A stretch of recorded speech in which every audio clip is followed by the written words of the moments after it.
السلام علیکم ناظرین، میں آپ کا میزبان محمد انس آپ کے اپنے چینل ماسٹر صاحب میں آپ کا استقبال کرتا ہوں۔ آج جس موضوع پر ہماری ویڈیو ہے وہ ہے مولانا الطاف حسین حالی کی مشہور و معروف نظم جس کا نام ہے مسدس حالی۔ مسدس حالی کے نام سے مشہور ہے اور ایک بہت مشہور واقعہ ہے اس نظم کے سلسلے میں، جس کے بارے میں لکھا جاتا ہے کہ سر سید احمد خان یہ فرماتے ہیں کہ جب حشر کے دن مجھ سے اللہ یہ معلوم کرے گا کہ سر سید کیا کر کے لے کر آئے تو میں اللہ سے کہوں گا کہ میں نے حالی سے مسدس لکھوائی تھی۔ اس مسدس کے بارے میں اگر مختصر ہم جانیں تو یہ ہے کہ یہ اسلام سے پہلے کیا زندگی تھی، اسلام کے بعد کیا تبدیلیاں آئیں اور اسلام کے بعد سے اب ہم کس حال میں ہیں۔ تو مسلمانوں کی پوری امت کے عروج اور زوال، تنزل اور پستی اور عروج، ان دونوں حقیقتوں کو اس کے اندر دکھایا گیا ہے کہ اسلام پہلے کیا تھا، اسلام آنے سے پہلے حالات کیا تھے، اللہ کے رسول صلی اللہ علیہ وسلم کے آنے کے بعد کیا حالات کیا ہوئے، اور اس وقت کے مسلمانوں کے کیا حالات ہیں۔ ان تمام چیزوں کو اس نظم کے اندر بہت ہی وضاحت کے ساتھ بتایا گیا ہے۔ نظم کی شروعات میں 4 مصرے ہیں، سب سے پہلے جو ہے وہ ہم انہی کا مطالعہ کرتے ہیں۔ پستی کا کوئی حد سے گزرنا دیکھے، اسلام کا گر کر نہ ابھرنا دیکھے، مانے نہ کبھی کہ مدح ہر جزر کے بعد، دریا کا جو ہمارے اترنا دیکھے۔ تو پستی کا کوئی حد سے گزرنا دیکھے کہ اتنی انتہا میں پہنچ گئے ہم گہرائی کے اندر کہ حد سے گزر گئے، اور اسلام کا گر کر نہ ابھرنا دیکھے کہ اسلام جو کبھی بہت عروج پر تھا، اس کی حکومت تھی، اللہ کا نظام قائم تھا، اور اس کا جو گرنا ہوا اس کے بعد نہ ابھرنا، نہ وہ واپس کھڑا ہو پایا، وہ دیکھیں۔ مانے نہ کبھی کہ مدح ہر جزر کے بعد، دریا کا جو ہمارے اترنا دیکھے۔ یعنی ایک مثال مشہور ہے کہ دریا کی اور جو سمندر کی کیفیت ہوتی ہے، ایک مد کی کیفیت ہوتی ہے، ایک جزر کی کیفیت ہوتی ہے، لہریں کبھی اپ ہوتی ہیں کبھی ڈاؤن ہوتی ہیں۔ تو یہ بتا رہے ہیں کہ یہ بات ماننے سے اب لوگ انکار کر دیں کہ جس نے ہمارا دریا یعنی اسلام کا دریا جس نے اب گرا ہوا دیکھ لیا، وہ ماننے کو تیار نہیں ہے کہ اس میں واپس بلندی بھی کبھی آئے گی۔ یہ کبھی جو ہے وہ کہ یہ ماننے کو تیار نہیں ہے کہ ہر جزر کے بعد مد آتا ہے، یہ انسان ماننے کو تیار نہیں ہے۔ تو یہ یہاں پر کیفیت بیان کی گئی کہ آج اسلام کا معاملہ یہ ہے کہ جو وہ گرا ہے اس کے بعد اس کو ابھرنے کا نام و نشان ہمیں نہیں نظر آ رہا۔ اب مسدس کا آغاز ہے، شروع میں تمہیدی باتیں کی گئی ہیں۔ کسی نے یہ بقرات سے جا کے پوچھا، مرض تیرے نزدیک مہلک ہے کیا کیا، کہا دکھ جہاں میں نہیں کوئی ایسا کہ جس کی دوا حق نے کی نہ ہو پیدا، مگر وہ مرض جس کو آسان سمجھے، کہے جو طبیب اس کو ہذیان سمجھے۔ بقرات ایک مشہور معروف یونان کا حکیم گزرا ہے، بہت دانشور آدمی رہے ہیں، یہ حکیم رہے ہیں، اور ان کے بارے میں یہاں تک کہا جاتا ہے کہ جب یہ راستے سے گزرتے تھے تو جڑی بوٹیاں کہتی تھی کہ ہم فلاں مرض کی دوا ہیں، اتنے بڑے حکیم رہے ہیں یہ۔ اب اس کے اندر کتنا مبالغہ ہے اس کا تو اندازہ نہیں لگایا جا سکتا، لیکن یہ بات جو ہے وہ تاریخ کی کتابوں میں ہمیں ملتی ہے۔ تو اس میں انہوں نے کہا کہ بھائی کسی نے بقرات جو اتنا بڑے حکیم تھے ان سے جا کر یہ معلوم کیا کہ مرض تیرے نزدیک مہلک ہے کیا کیا، کون کون سے ایسے مرض، کون کون سی ایسی بیماریاں ہیں کہ جو موت تک لے جاتی ہیں، مہلک ہیں، جان لیوا ہیں۔ تو بقرات نے کیا کہا دکھ جہاں میں نہیں کوئی ایسا، کہ کوئی جہاں میں دکھ ایسا ہے ہی نہیں کہ جس کی دوا حق نے نہ کی ہو پیدا، کہ اللہ رب العالمین نے جس کی دوا پیدا نہ کی ہو اس کائنات میں، اس دنیا میں ایسا کوئی مرض ہے ہی نہیں، مگر وہ مرض جس کو آسان سمجھے، کہے جو طبیب اس کو ہذیان سمجھے۔ لیکن ہاں یاد رکھو کہ وہ مرض تو بہت ہی بڑا ہلاکت والا ہے کہ جس کو ہم آسان سمجھ لیں، ارے جی ایسے ہی ہے، کچھ اور سی بات ہے ہی نہیں اس کے اندر تو۔ اور کہے جو طبیب کہتے ہیں ڈاکٹر کو، کہے جو طبیب اس کو ہذیان سمجھے، ہذیان کہتے ہیں بکواس کو، کہ جی بکواس ہے، تو کچھ بھی نہیں کہہ رہا یہ تو کہا اس کے معنی میں یہ ہوا پھر کہ جب کسی نے جا کر معلوم کیا بقرات سے کہ بھئی آپ کے نزدیک کون کون سے مرض ایسے ہیں جو مہلک ہیں، تو بقرات نے کہا کہ کوئی ایسا مرض نہیں ہے جس کی اللہ رب العالمین نے دوا نہ پیدا کی ہو، مگر وہ مرض جس کو آسان سمجھے، کہ ایسا مرض جس کو آپ آسان سمجھ بیٹھے، اور کہے جو طبیب اس کو ہذیان سمجھے، جو آپ کو ڈاکٹر مشورے دے، دوائیں دے، کچھ بتائے، مرض کی تفصیل بتائے، اس کو آپ اس کی بکواس جانا ہے، جی ڈاکٹر صاحب کو کیا پتا، ہم زیادہ جاننے والے ہیں۔ تو یہ اس کی تمہید ہوئی۔ آگے فرماتے ہیں बुकरात आगे कहते हैं, सबब या अलामत गर उनको बुझाएं तो तशखीस में सो निकालें खताएं, दवा और परहेज से जी चुराएं, यूं ही रफ्ता रफ्ता मरहज को बढ़ाएं, तबीबों से हरगिज न मानूस हूं वो, यहाँ तक के जीने से मायूस हूं वो। तो बुकरात कह रहे हैं कि वो मर्ज, उस मर्ज की बात हो रही है, इसको आसान समझ लिया गया हो, डॉक्टर की बातों को बकवास समझ लिया गया हो, और जब सबब या अलामत उनको बुझाएं कि भाई देखो ये सबब है, आपके इस सबब की वजह से ये मर्ज आपको पेश आ रहा है, आप बीड़ी ज्यादा पीते हैं इसलिए आपके फेफड़ों में तकलीफ हो रही है, या आप ज्यादा जो है मोबाइल को करीब से देखते हैं इसलिए आपकी आंखों में, तो वो कह रहे हैं सबब और अलामत अगर उनको बता रहे हैं तो तशखीस में सो निकालने खताएं, कि भाई तुम्हें तो कुछ पता ही नहीं है, डॉक्टर को उल्टा समझाने लग जाए। ला इल्मी की और जहालत की इंतहा यह है कि खुद तो समझने को तैयार नहीं, उल्टा डॉक्टर की बात को बकवास समझ रहे हैं और उससे कह रहे हैं कि जी तुम्हें नहीं पता। उसी की तशखीस में, तशखीस कहते हैं डायग्नोज करना, देखना क्या क्या बीमारी आई है, कैसे आई है, कैसे खत्म होगी, उसी के अंदर खताएं निकाल दीजिए। डॉक्टर साहब को कुछ नहीं पता, वो तो अपने पैसे सीधे कर रहे हैं। हो सकता है इस तरह के भी लोगों के जहन में आता हो। दवा और परहेज से जी चुराएं, उनसे कह रहे हैं भाई साहब आपके कोलेस्ट्रॉल बढ़ रहा है, आप जरा नहारी रोटी पुरानी दिल्ली में रहते हैं जरा कम कर दीजिए। तो उनको लग रहा है कि नहीं जी नहीं, परहेज तो कुछ होता ही नहीं है, कोलेस्ट्रॉल तो कोई चीज है ही नहीं। तो दवा और परहेज से जी चुराएं, यूं ही रफ्ता रफ्ता मरज को बढ़ाएं। जब एक इंसान में बीमारी आएगी उसको इलाज बताया जाएगा, वो उसके अंदर कमियां निकालेगा, परहेज नहीं करेगा, तो बिलाखिर क्या होगा? यही होगा कि मरज बढ़ेगा। और जब मरज बढ़ेगा तो आगे क्या होगा? तबीबों से हरगिज न मानूस हो वो, यहाँ तक के जीने से मायूस हो वो। यानी तबीबों से इम्प्रेस नहीं हुए वो, डॉक्टरों से इम्प्रेस नहीं हुए वो, उनकी चीजों को उन्होंने नहीं समझा। लेकिन अब ऐसी कैफियत आ गई मर्ज की कि वो जीने से मायूस हो गए कि यार हमारा मर्ज तो इतना बढ़ गया, अब तो कुछ नहीं हो सकता भाई। फिर तो उन्होंने रिश्तेदारों में माफिया मांगनी शुरू कर देते हैं कि जी हम तो हमें माफ कर देना, पता नहीं क्या होगा हमारा, तो हम तो अब गए और जब गए। तो ये कैफियत आखिर ऐसी बनी क्यों? ऐसी बनी यूं क्योंकि मर्ज को आसान समझा, डॉक्टर की बातों को बकवास समझा, दवा और परहेज से जी चुराया, उनको कुछ बताया गया तो उसमें खताएं निकाल दी, और आखिर में क्या किया? बदपरहेजी की, रफ्ता रफ्ता मर्ज को बढ़ाया, और अब मर्ज फिर इतना बढ़ गया कि वो मौत के करीब हो गए, और फिर वो जीने से मायूस हो गए कि शायद अब तो हम अब गए और जब गए। आगे क्या बताया? यही हाल दुनिया में इस कौम का है। अब आ गए इस कौम के ऊपर जिसकी मैं बात कर रहा था कि सेम एज इट इज यही हाल इस उम्मत का है इस वक्त, कि यही हाल दुनिया में इस कौम का है। भंवर में जहाज आके जिसका घिरा है, किनारा है दूर और तूफान बपा है, गुमा है कि हरदम के अब डूबता है, नहीं लेते करवट मगर अहले कश्ती, पड़े सोते हैं बेखबर अहले कश्ती।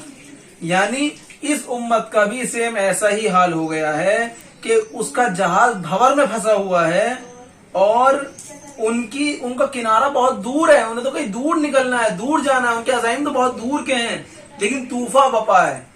तूफा ऐसा है, किनारा है दूर और तूफा बपा है कि उलझने, परेशानियां, मुशक्कतें, और उनके ऊपर जो है समझ लीजिए कि हर तरीके से कौमें टूट रही हैं, उनको रोकने की कोशिश कर रही हैं। वो जहाज जो समुद्र के अंदर है, आपने कभी यूट्यूब पे वीडियोस देखी हो कि जहाज जब समुद्र में फंसता है और लहरें आती हैं तो इंसान बस अल्लाह को याद करता है कि किसी सूरत से इस कैफियत से हम पार हो जाए।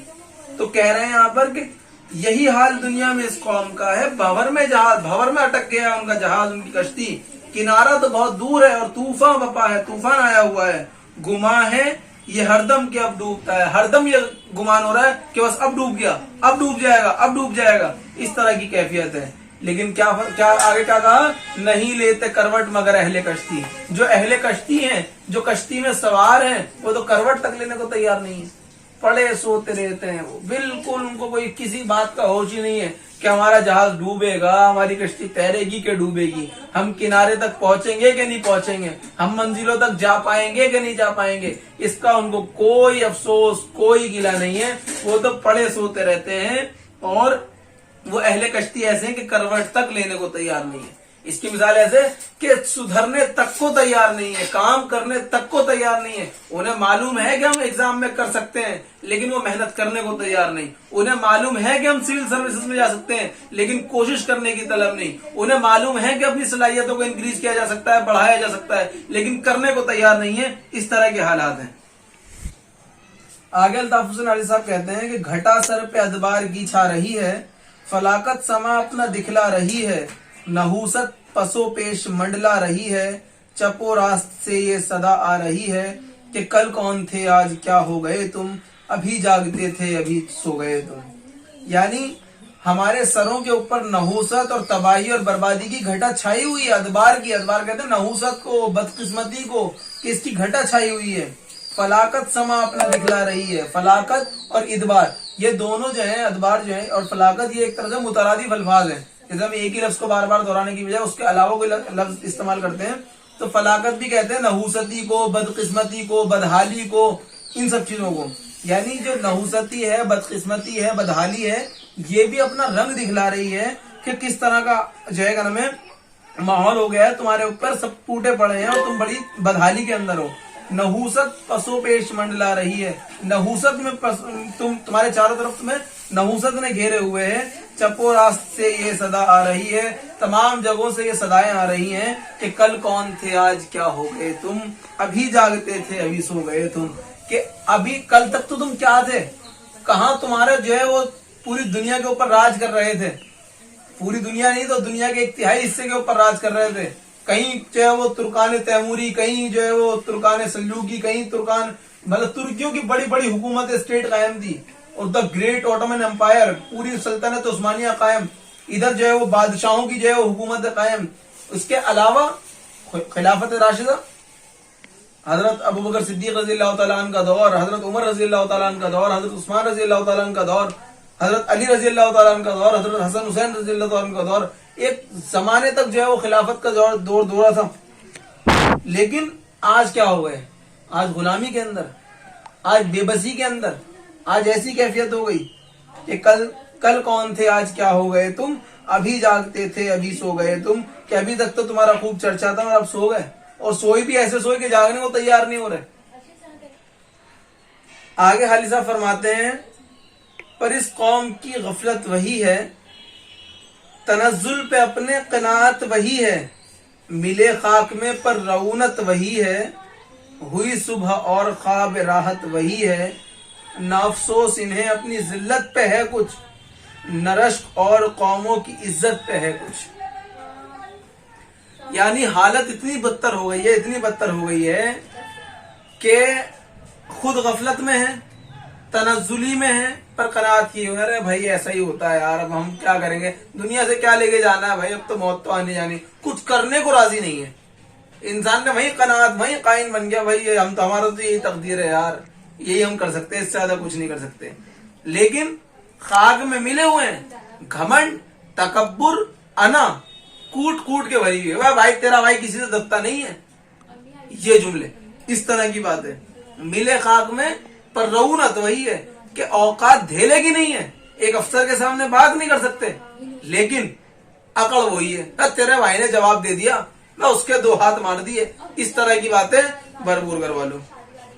हुई सुबह और ख्वाब राहत वही है, सुबह हो चुकी है, बर्बादियों के चर्चे हो चुके हैं, सब कुछ हो चुका है, तो वो यार भाई हुकूमत की है हमने तो हिंदुस्तान पे, अरे जी शाहजहां ने हुकूमत की है जी, औरंगजेब ने हुकूमत की है जी, अकबर ने हुकूमत की, बड़े बादशाहों का जो हुकूमत रही है, मुसलमानों ने हुकूमत की है।